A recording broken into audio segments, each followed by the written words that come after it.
അപ്പോൾ ചിന്തിക്കേണ്ട ചില കാര്യങ്ങൾ. ഈ വിവാഹം കഴിഞ്ഞു എത്ര സമയം ചെലവായി? ഒരു 10 മിനിറ്റില്ലേ? എത്ര കാശ് ചെലവായി? നിക്കാഹിന് ഒരു കാശും ചെലവായില്ല, ഒരു കാശും ചെലവായില്ല. എത്ര ദിവസം ചെലവായി? ആളുകളെ എത്ര ക്ഷണിക്കാൻ നടന്നു? ഒന്നും ഉണ്ടായില്ല. എന്ന് പറഞ്ഞാൽ ഇങ്ങനെ ചെയ്താലും ഇസ്ലാമിൽ വിവാഹമാകും. നമ്മൾ കഷ്ടപ്പെടുകയാണ് എല്ലാ രംഗത്തും. നബി സല്ലല്ലാഹു അലൈഹി വസല്ലം വിവാഹത്തോടനുബന്ധിച്ച് ചെറുക്കന്റെ വീട്ടിൽ ഒരു വലീമത്ത് നിശ്ചയിച്ചിട്ടുണ്ട്. അതാണ് ആകപ്പാടെ വിവാഹവുമായി ബന്ധപ്പെട്ട് ഉള്ള ഭക്ഷണം. നബി സല്ലല്ലാഹു അലൈഹി വസല്ലമയുടെ വലീമത്ത് കേൾക്കണ്ടേ? ഒരു ദിവസം രാവിലെ എഴുന്നേറ്റ് സുബഹിസ്കാരം കഴിഞ്ഞ് ആളുകളൊക്കെ പിരിഞ്ഞു പോയി. കുറച്ച് കഴിഞ്ഞാൽ മനസ്സുണ്ടാവുന്നതിന് നബി പറഞ്ഞാച്ചു, മനസ്സെ ചെല്ല്, ഇന്ന ആളുകളൊക്കെ വിളിക്കും.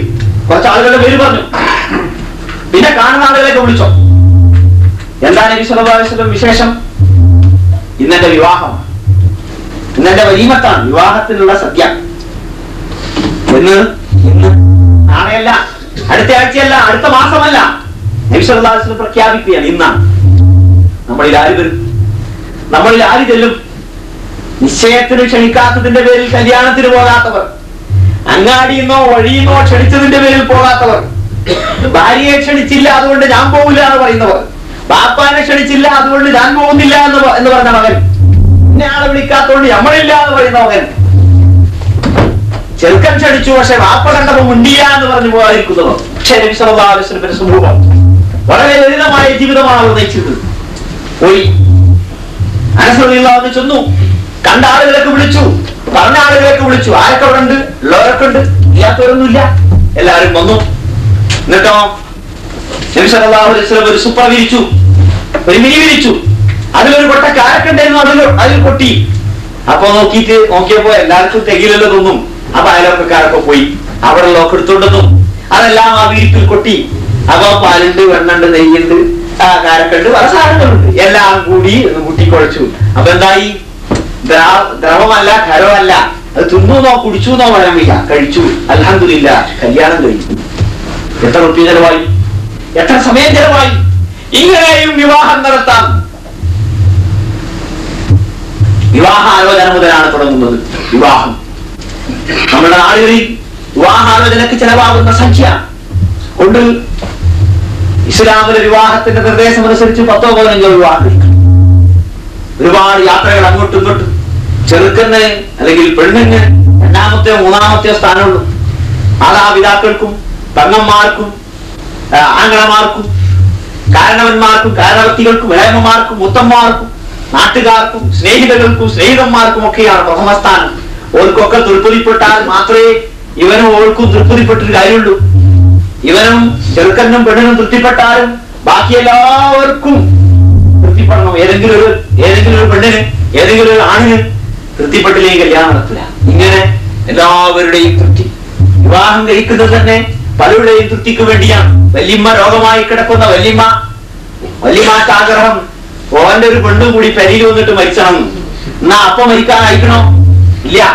അത് കഴിഞ്ഞാൽ പിന്നെ അതിന് കുട്ടി ഉണ്ടാകേണ്ടി വരും, പിന്നെ ആ കുട്ടിനെ കെട്ടിക്കേണ്ടി വരും.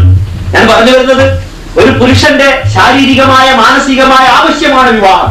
നബി സല്ലല്ലാഹു അലൈഹി വസല്ലം വിവാഹത്തിന് നൽകുന്ന നിർവചനവും അത് സംബന്ധമായി പറയുന്ന ഉപദേശങ്ങളും ഒക്കെ വ്യക്തമാക്കി തരുന്നുണ്ട്. ഒരു പെണ്ണിന്റെയും ആണിന്റെയും ശാരീരികമായ മാനസികമായ ആവശ്യമാണ്, തികച്ചും വ്യക്തിപരമാണ്. പെരിയിൽ ആളില്ല വേലക്ക് നിൽക്കാൻ, വേലക്കാളെ കിട്ടണമില്ല, നനവനെ കൊണ്ടൊരു പെണ്ണെട്ടിക്കാൻ എന്ന് പറഞ്ഞ് അവൻ വീട്ടിലെയും മറ്റു സ്ഥലങ്ങളിലെയും ഒക്കെ സൗകര്യത്തിന് വേണ്ടിയാണ് വിവാഹം ഉണ്ടാക്കുന്നത്. ഇസ്ലാം പഠിപ്പിക്കുന്നത് പുരുഷനും സ്ത്രീക്കും വേണ്ടിയാണ് വിവാഹം എന്നതാണ്. ആ കൂട്ടത്തിൽ മറ്റുള്ളവർക്കൊക്കെ ഉപകാരം ഉണ്ടാകാൻ മാത്രം. പക്ഷെ അതല്ല യഥാർത്ഥമായ ഉദ്ദേശം. അപ്പോൾ ഇസ്ലാമിലെ വിവാഹം ഈ രൂപത്തിലാണ്. അതിന് നബി സല്ലല്ലാഹു അലൈഹി വസല്ലം ചോദിക്കുന്നത് നീ അവിടെ കണ്ടോ എന്നാണ്. അനളത്തൈഹ, നീ അവിടെ കണ്ടോ? ആരോടാ ചോദ്യം? ചെറുക്കന്റെ രക്ഷിതാക്കളോടല്ല, ചെറുക്കന്റെ പെങ്ങന്മാരോടല്ല, സ്നേഹിതന്മാരോടല്ല, സ്നേഹിതകളോടല്ല, പിന്നെയോ ചെറുക്കനോടാണ്. നബി സല്ലല്ലാഹു അലൈഹി വസല്ലം കാണാൻ ആവശ്യപ്പെടുന്നത് ചെറുക്കനാണ്. അവർ ചെറുക്കൻ പെണ്ണിനെ കാണണം. അവർ തമ്മിൽ കണ്ടിഷ്ടപ്പെട്ടാൽ പിന്നെ ബാക്കിയൊന്നുമില്ല.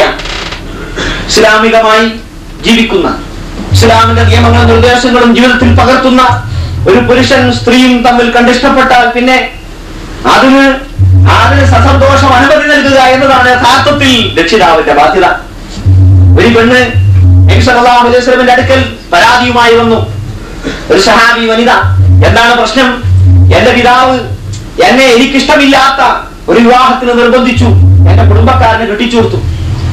നബി സല്ലല്ലാഹു അലൈഹി വസല്ലമ ആ സന്ദർഭത്തിൽ പറഞ്ഞു, സഹോദരി, നിങ്ങൾക്ക് ഇഷ്ടമുണ്ടെങ്കിൽ ആ വിവാഹം തുടരാം, ഇല്ലെങ്കിൽ നിങ്ങൾക്ക് വേർപിരിയാമെന്ന്. നോക്കൂ, നിങ്ങൾ വിവാഹം നടന്നിട്ടുണ്ട്, സ്വന്തം പിതാവിന്റെ ആത്മാർത്ഥമായ ആഗ്രഹം അനുസരിച്ചാണ് നടന്നത്.